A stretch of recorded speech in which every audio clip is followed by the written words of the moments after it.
अस्सलाम वालेकुम नाज़रीन, नज़ीम न्यूज़ के साथ मैं हूं वसीम अली हैदर।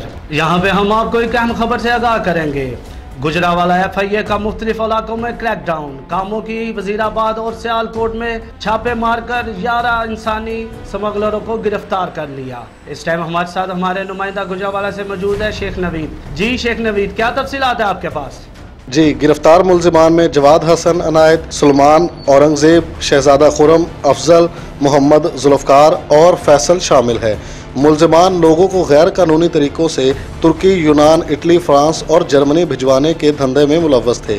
डिप्टी डायरेक्टर मुजफ्फर अदील के मुताबिक इंसानी स्मगलरों के सहूलतकारों की गिरफ्तारी के लिए टीमें तश्कील दे दी गई हैं। जी, बहुत शुक्रिया तफसीलात से आगाह करने का शेख नवीद।